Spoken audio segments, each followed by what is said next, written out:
E eu peço em nome de Jesus que você, nesse momento, esteja em oração, pedindo a Deus: Senhor, fale comigo, porque eu quero ouvir a sua voz. Eu não quero ouvir o que o pastor vai falar, eu quero ouvir a voz do Senhor através do pastor. E que essa palavra possa reinar no seu coração e trazer maravilhas sobre nós. Então eu te convido para abrir comigo novamente a sua Bíblia, no Evangelho de Marcos, capítulo 5, e nós vamos apenas ler o versículo 36, uma vez que nós já lemos aqui de forma responsiva, os versículos 21 até o 43. Versículo 36, diz assim: Mas Jesus, sem acudir a tais palavras, disse ao chefe da sinagoga, juntos: Não temais, crê somente, crê somente. Meus irmãos, o título do sermão de hoje é: Não tenha medo, tenha fé. Eu não sei se você é uma pessoa que está atenta a tudo que está acontecendo no mundo afora. E se você estiver acompanhando os acontecimentos geopolíticos, militares, os movimentos das nações, você certamente poderá, por um instante, ficar um pouco assustado com isso. Porque quem viveu a época das cortinas de ferro e da Guerra Fria, era muito comum se falar em guerra nuclear, Terceira Guerra Mundial. Mas depois que isso foi vencido, ultrapassado, nós vivemos um certo tempo em que não se falava muito disso. Mas recentemente isso se voltou isso com muita força. E nós estamos vendo que nações que mal têm o que dar de comer ao seu povo, estão produzindo armas nucleares. E assim, quando nós olhamos então para esse contexto, nós percebemos que há muitos conflitos armados entre as nações e nações nucleares. Por exemplo, há uma crise acontecendo nesse momento no Mar Morto, ou melhor, no Mar Vermelho, onde navios de várias nações estão ali se ameaçando, uma instigando a outra a uma violência. Há também avanços em certos países de pouca tecnologia, mas que hoje dominam armas de morte em massa. No Oriente Médio, por exemplo, nós temos visto isso. Nós temos visto também desastres naturais em série. Nós temos visto instabilidade política e também temos visto o crescimento da ciência e da tecnologia, de modo que isso tem levado muitas pessoas a ficarem assustadas. Tais eventos, meus irmãos, com certeza geram um certo receio, insegurança e medo, mas em meio a tudo isso, e somando a tudo isso, as nossas crises pessoais, nossas crises familiares, as enfermidades que batem à nossa porta, em meio a tudo isso, nós precisamos continuar ouvindo a doce voz de Jesus, dizendo para nós: não temas, crê somente. Crê somente. Embora os homens estejam brincando de serem Deus, só há um Deus, o Deus Todo-Poderoso, que está no controle de todo o curso da história. Então essas palavras que Jesus disse aqui, que nós acabamos de ler, em Marcos 5,36, elas foram ditas a um pai desesperado, mas elas continuam relevantes a todos que enfrentam a dor, todos que enfrentam a perda, todos que passam por incertezas. Assim, nesse texto, Marcos, ele entrelaça aqui duas histórias maravilhosas, a de Jairo e a da mulher com fluxo de sangue, para mostrar que a fé persevera, mesmo diante do medo, mesmo diante da espera e até mesmo diante da morte. Quando a gente analisa o Evangelho de Marcos, a gente percebe que esse Evangelho foi escrito por volta do ano 55 e 65 depois de Cristo, e ele foi destinado aos cristãos de Roma, que eram perseguidos até pelo império daquela época. E Marcos é bem direto aqui, mostrando Jesus numa atividade intensa, mostrando um Jesus que é tipo um servo sofredor, mas ao mesmo tempo um servo compassivo e poderoso. O Evangelho de Marcos, ele apresenta Jesus como alguém que está em total atividade. Jesus está em ação. Jesus não para, está o tempo todo, ou num lugar ou no outro, operando um milagre aqui, operando um milagre ali, e ensinando os seus discípulos. E aqui nós encontramos, no capítulo 5, do versículo 1 até o versículo 20, o contexto, então, dessa passagem principal. Jesus estava na região ocidental, ou seja, provavelmente na cidade de Cafarnaum. No capítulo 4 fala sobre isso. E aí, de repente, como Jesus pregava, assentado no barco à beira-mar, ele disse para seus discípulos: passemos para a outra margem. E foram para a outra margem, a margem que agora é a margem oriental. E lá, nesse lugar, é conhecido como a cidade dos Gadarenos. Um povo que estava mais isolado, um povo que estava mais distante. E ao desembarcar, a Bíblia diz que um homem possesso de uma legião de demônios, e uma legião são 2.000 demônios que estavam sobre a vida daquele homem, foi até Jesus, interpelando Jesus: por que vieste nos atormentar antes do tempo? E ali então Jesus opera um milagre, libertando aquele homem, trazendo-o novamente à sua vida familiar e à sua vida social, restaurando-o por completo. E esse acontecimento, meus irmãos, mostra para nós que Jesus tem domínio sobre os demônios, Jesus tem domínio sobre as doenças, no caso da mulher enferma, e Jesus tem domínio até sobre a morte. Isso então destaca o poder de Deus sobre todas as coisas. Ao Deus que nós servimos, ao Deus que nós cantamos, ao Deus que nós louvamos, ao Deus que dedicamos a nossa vida, nós não servimos e adoramos um Deus fraco, um Deus limitado, mas o Deus Todo-Poderoso. Que quando Ele fala, os demônios se curvam. Quando Ele fala, a enfermidade vai embora. Quando Ele dá uma ordem, a ordem para que a morte seja derrotada, a morte é derrotada. Jesus, Ele não negocia com essas coisas, Ele não tenta barganhar com essas coisas, mas Ele é Senhor sobre todas essas coisas. Então o Jesus que habita no seu coração é esse Jesus da Bíblia. Portanto, meus irmãos, nesse texto aprendemos que a verdadeira fé permanece firme, mesmo diante das urgências, mesmo diante das demoras, e mesmo diante das piores notícias da nossa vida, porque essa fé verdadeira, ela está fundamentada em Jesus Cristo, o Senhor, Rei Todo-Poderoso. Mas a pergunta que surge para nós e precisamos responder aqui esta noite é: como podemos continuar crendo quando tudo parece desabar, quando tudo parece que está indo de mal a pior?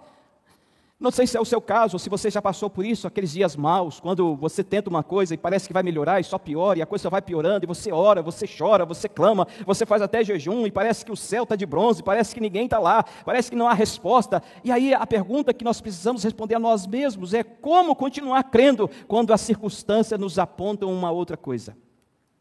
E aqui então, vivendo a experiência de Jairo e dessa mulher enferma, essas duas experiências nos conduzem por 3 cenas marcantes, onde prova para nós que vale a pena crer e confiar em Jesus Cristo, que vale a pena não termos medo, mas termos fé em Jesus. Então eu quero convidar você para ver quais são essas 3 cenas, e tirar algumas lições para a nossa vida, de modo que essas lições possam nos ajudar a permanecermos firmes na fé do Senhor Jesus Cristo. Olhe novamente para o versículo 22 do texto de Marcos, capítulo 5. A Bíblia diz que quando Jesus então desceu do barco, afluiu para ele uma grande multidão, e nota o versículo 22 que diz: eis que se chegou a ele um dos principais da sinagoga, chamado Jairo, e vendo-o, o que ele fez, irmãos? Ele se prostrou aos seus pés. E não somente se prostrou, como o versículo 23 diz, que ele fez algo que nós precisamos aprender com Jairo. Nota: insistentemente lhe suplicou: minha filhinha está à morte, vem. Olha a fé deste homem: vem, impõe sobre ela as suas mãos, para que ela seja salva e viverá. Então a primeira coisa que nós vemos aqui, a primeira cena, é a cena de um pai desesperado, um pai que está passando por uma profunda aflição. E essa cena nos ensina que nós devemos ter fé em meio às nossas urgências. Jairo tinha uma urgência, ou seja, a sua filha estava doente, a sua filha estava à beira da morte, mas nota que esta aflição, esta tribulação, essa dor, fez com que aquele homem fosse até Jesus, e independente da posição que ele ocupava, independente do seu nome na sociedade, a quem ele representava, a Bíblia diz que ele se joga ao chão, aos pés do Senhor Jesus Cristo, e ele clama por misericórdia. Veja que a Bíblia diz que ele era chefe da sinagoga, significa um homem respeitado, mas aqui está um pai desesperado. Ele se prostra aos pés de Jesus, clamando pela cura da filha. Isso prova que a dor desfaz qualquer vaidade nossa.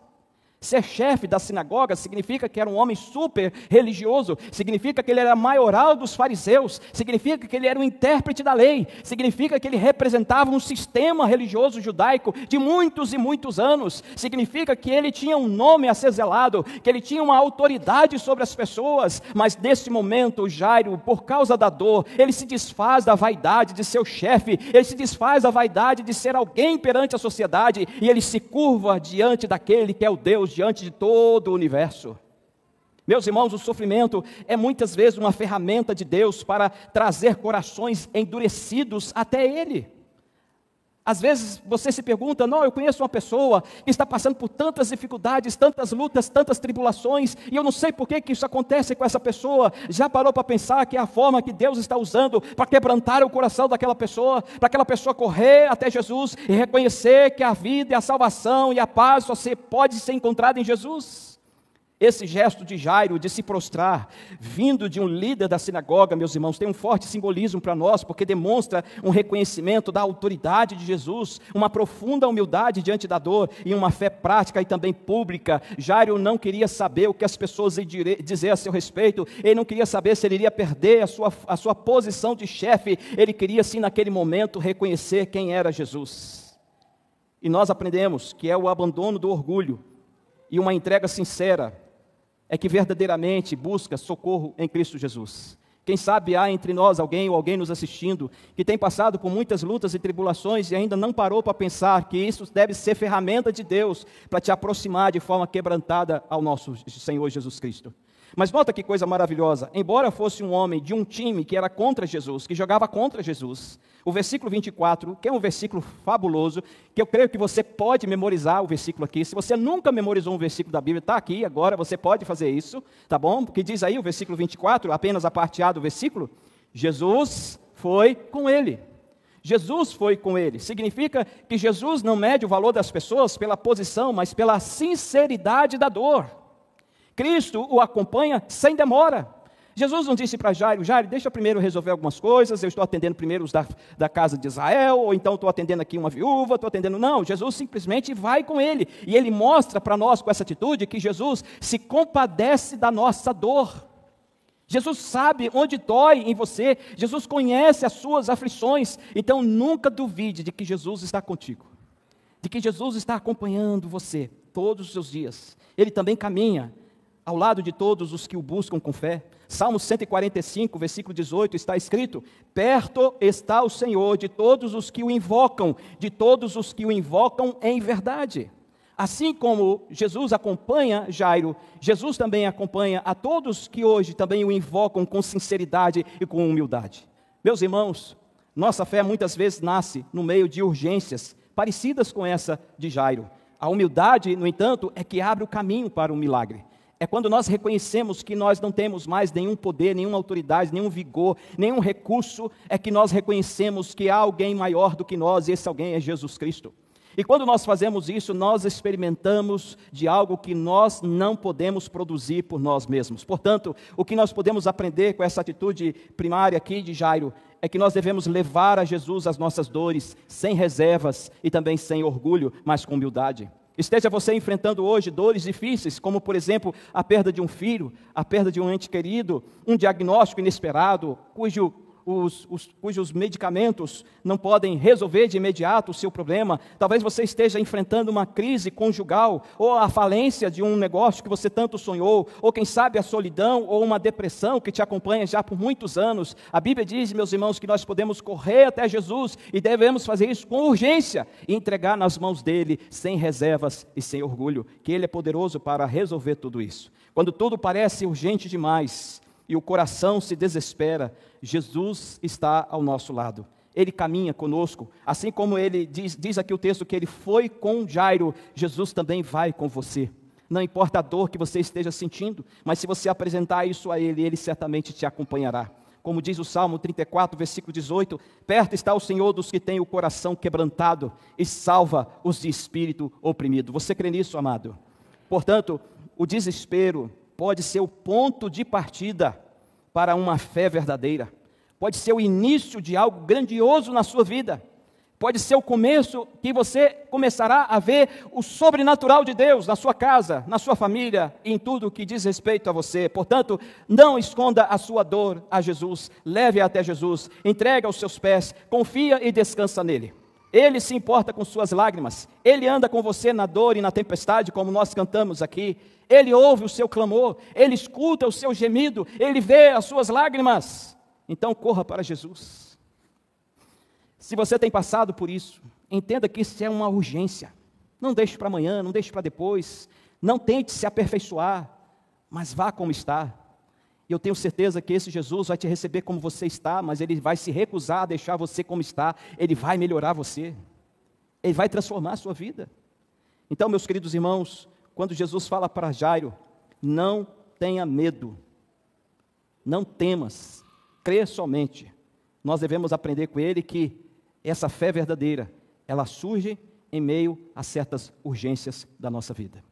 Mas há aqui uma segunda cena, que também traz ao nosso coração essa verdade de que nós podemos crer em Jesus, independente das nossas circunstâncias. Veja lá, versículo 25. Jesus, então, ouve o clamor daquele pai desesperado. Jesus começa a acompanhar aquele homem. No coração daquele homem, com certeza, houve alívio, houve paz, houve uma esperança. Afinal de contas, o mestre dos mestres estava indo com ele à sua casa para curar a sua filhinha. Mas, versículo 25, diz o seguinte: aconteceu que certa mulher, que havia 12 anos, vinha sofrendo de uma hemorragia e muito padecera à mão de vários médicos, tendo despendido tudo quanto possuía, sem, contudo, nada aproveitar, antes, pelo contrário, indo de mal a pior, tendo ouvido a fama de Jesus, vindo por trás dele, por entre a multidão, tocou-lhe a veste. E por que ela tocou-lhe a veste? Versículo 28, porque dizia: se eu apenas lhe tocar as vestes, o quê? Ficarei curada. Agora, imagine a cena. Um pai desesperado, a filha doente, à beira da morte, ele começa a caminhar para a sua casa, Jesus está do lado dele, de repente vem uma mulher e toca nas vestes de Jesus, porque essa mulher também tinha fé de que Jesus podia mudar a sorte dela. Aí parece que o mundo desabou para Jairo, porque Jesus foi interrompido, que Jesus parou. Jesus começou uma busca, alguém me tocou, quem me tocou aqui? E os discípulos que estavam com Jesus pensaram assim: eu acho que o sol está fazendo mal para o nosso mestre, porque ele está cercado de uma grande multidão, está todo mundo tocando nele, e ele está perguntando: quem me tocou? Senhor, tanto é que eles falam: Senhor, veja a multidão ao seu redor. E Jesus diz assim: não, mas a multidão está me tocando de um jeito, mas alguém me tocou do jeito certo. Alguém me tocou de uma maneira tal que de mim saiu o poder. Então ali houve um momento de pausa naquela caminhada. Jairo provavelmente começou a ficar preocupado, porque no meio do caminho aconteceu esse momento, surgiu essa mulher anônima, e para Jairo aquilo era um desastre, mas para ela era um momento de milagre. Para Jairo podia ser uma eternidade, mas para aquela mulher foi um momento que ela tanto esperou por 12 anos. Sua filha, sim, estava morrendo, é verdade, e Jesus estava agora conversando com outra pessoa, mas veja que nesse momento Jesus interrompe a urgência de Jairo, para mostrar para Jairo que a fé se manifesta em vários lugares, através dele para outras pessoas. Significa, meus irmãos, que quando Jesus quer abençoar alguém, nós não podemos imaginar por algum instante que Jesus está preferindo outra pessoa ao invés de atender ao nosso chamado. Jesus não está nos desprezando, assim como ele não estava desprezando a dor e a urgência de Jairo, mas Jesus estava ensinando que ele está no controle de tudo, ele está no controle do tempo, ele está no controle de todas as coisas, conforme diz Eclesiastes 3:1, tudo tem um tempo determinado. Se você já leu o Evangelho de João, capítulo 11 em diante, que fala sobre a ressurreição de Lázaro, quando foram até Jesus, Jesus estava numa outra região, que levava mais ou menos uns 4 dias para chegar lá. Disseram para Jesus que ele estava doente, e Jesus ainda permaneceu mais 2 dias naquele lugar, e só depois então que Lázaro morreu, é que Jesus foi até Betânia, e ali então a palavra de Deus diz que depois que Lázaro já estava morto por 4 dias, Jesus então apareceu, e ali ele operou um grande milagre, e isso mostra que ele age de acordo com a sua vontade, e de acordo com o seu tempo. Aquela mulher estava nos planos de Jesus, para mostrar que ele está no controle também da enfermidade, de algo que estava além da medicina e da capacidade humana. Então a fé da mulher fortalece a nossa esperança e fortalece também o coração de Jairo, embora ele não estava entendendo. Veja, versículo 29, quando ela toca, a Bíblia diz que a hemorragia se estancou e sentiu no corpo estar curada do seu flagelo. E aqui então Jesus manifesta a sua graça. Meus irmãos, às vezes nós queremos e precisamos de uma resposta de Deus. Precisamos de um agir de Deus. Não sei se é o seu caso, que você está buscando, está orando, e aí você às vezes dá para Deus o tom da música. Senhor, tem que ser agora, tem que ser nessa cor, desse tamanho, tem que ser nessa envergadura, tem que ser com esse peso.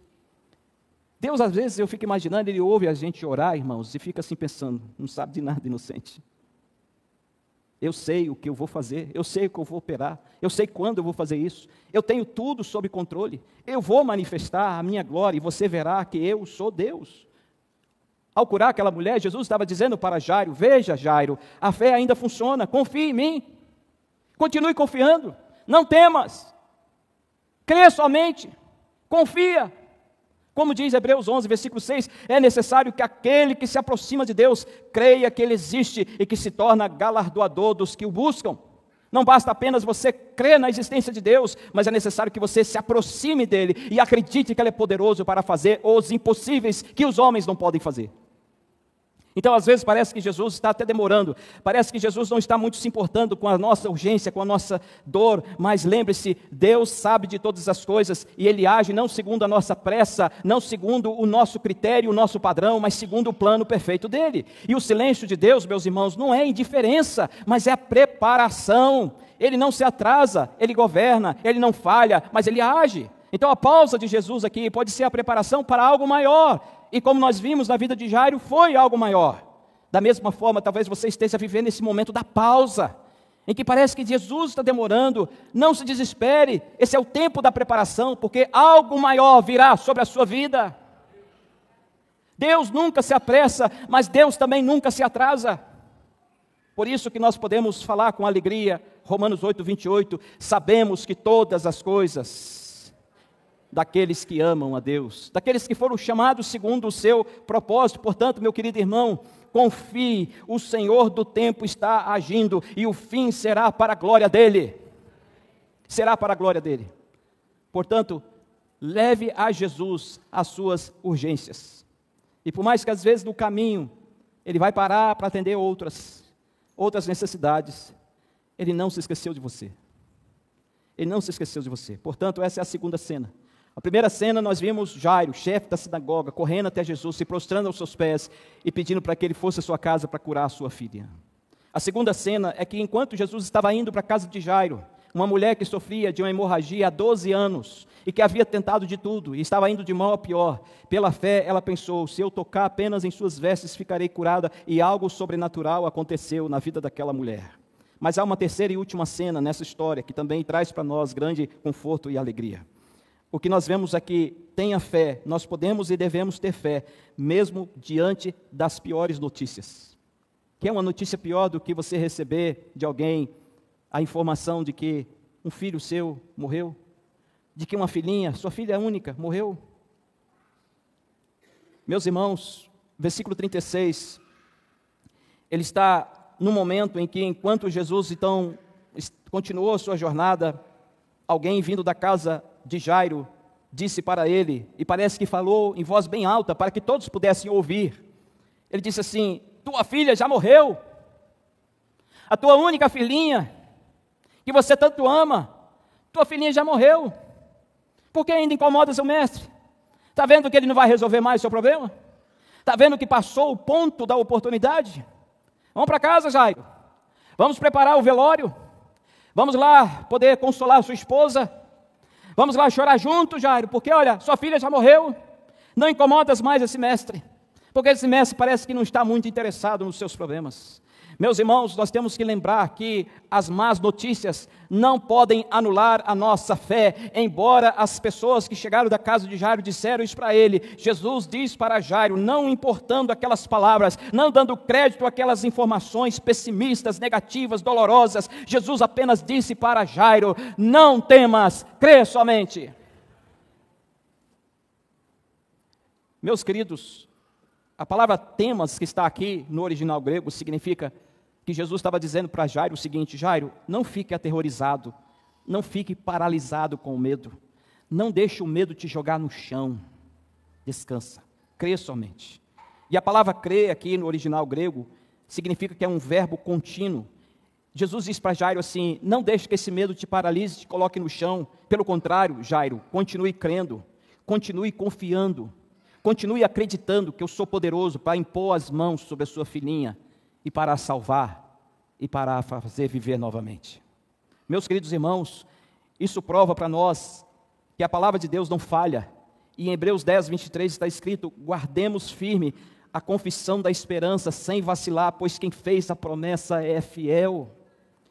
O nosso Deus, o Deus da Bíblia, o Deus que nós adoramos, não é homem para mentir, não é homem para prometer e não cumprir, não é homem para se deparar com os obstáculos da vida e voltar atrás, tentar um outro caminho, quem sabe uma rota de fuga, quem sabe um atalho. Não, o nosso Deus, Ele é Deus Todo-Poderoso.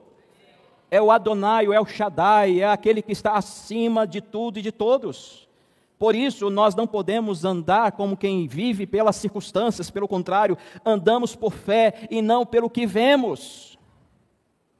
Nós conseguimos, pela graça de Deus, meus irmãos, ver o invisível, alcançar aquilo que nós não podemos com as nossas próprias forças alcançar, mas pela graça e a misericórdia de Deus, nós alcançamos. Pela fé nós enfrentamos gigantes, nós pulamos muralhas, porque a fé que sustenta é aquela fé que nos faz descansar no poder de Jesus Cristo. É a fé que nos justificou, é a fé que nos reconciliou com o Pai, é a fé que nos ajuda a caminhar todos os dias, olhando firmemente para o autor e consumador da nossa salvação. É a fé que não duvida, é a fé que não questiona, não é uma fé cega, não é um pulo no escuro, mas é uma fé que confia no poder soberano do majestoso Deus. Portanto, confiar em Jesus na crise é reflexo da confiança em sua obra redentora. Como diz João capítulo 11, versículo 26, quem vive e crê em mim não morrerá eternamente. E ele pergunta, você crê nisso? Foi o que ele disse para Marta, quando Marta estava desesperada, e Jesus dizia, Marta, fique tranquila. Mas Senhor, ele já até cheira mal, porque tem 4 dias. Fica tranquila, descansa, porque para mim não há impossíveis. E aí Jesus chega à casa de Jairo, veja o versículo 40, o que Jesus faz? Quando Jesus chega lá, ele encontra um alvoroço, versículo 37, versículo 38, chegando à casa do chefe da sinagoga, viu Jesus o alvoroço, os que choravam, os que pranteavam muito, ao entrar lhes disse, por que estáis em alvoroço e chorais? A criança não está morta, mas o quê? Dorme. E qual foi a atitude daquelas pessoas? Versículo 40. E riam-se dele. Provavelmente elas já haviam feito ali uma autópsia na menina. Provavelmente elas já tinham visto que não tinha mais jeito, a menina já estava roxinha, já não respirava, não tinha mais nada o que fazer, por isso eles riram. A incredulidade, meus irmãos, ri do poder de Deus. Mas Deus esmaga a incredulidade com a manifestação da sua glória. Então, quando alguém falar para você e você compartilhar melhor a sua experiência de dor, de sofrimento, e a pessoa que estiver te ouvindo falar assim, isso aí não tem jeito mais não, eu te aconselho a procurar outra coisa. E aí é hora de você então dizer para essa pessoa, eu sei em quem tenho crido e é poderoso para guardar o meu tesouro até o dia final. Eu sei que o meu Redentor vive, ele se levantará da terra e glorificará o seu nome através da minha vida. Eu sei que o meu Deus é Deus que pode todas as coisas e para ele não há impossíveis. Então a primeira coisa que você precisa fazer para poder receber essa graça de Deus é se afaste das pessoas que estão tentando apagar a sua fé. Se aproxime delas para evangelizá-las, mas não deixe que suas palavras de incredulidade venham esmagar a sua fé, apagar a chama da fé no seu coração. Não dê ouvidos às palavras ruins, às péssimas notícias, mas ouça a palavra de Deus. Jesus, então, no versículo 40, diz assim, tendo ele, porém, mandato sair a todos. Olha só, Jesus fala assim, seus incrédulos, fora daqui. Sai daqui, vai caçar o que fazer. E aí ele tomou o pai, tomou a mãe da criança, e os que foram com ele, Pedro, Tiago e João, entrou onde estava a menina, e aí o que ele disse para a menina? Talitá cumi, que quer dizer o quê? Menina, eu te mando, levanta-te. Segundo alguns intérpretes estudiosos, quando eles analisam essa ordem de Jesus, eles dizem que Jesus está dando 2 ordens aqui ao mesmo tempo. Uma ordem é para que a menina acorde.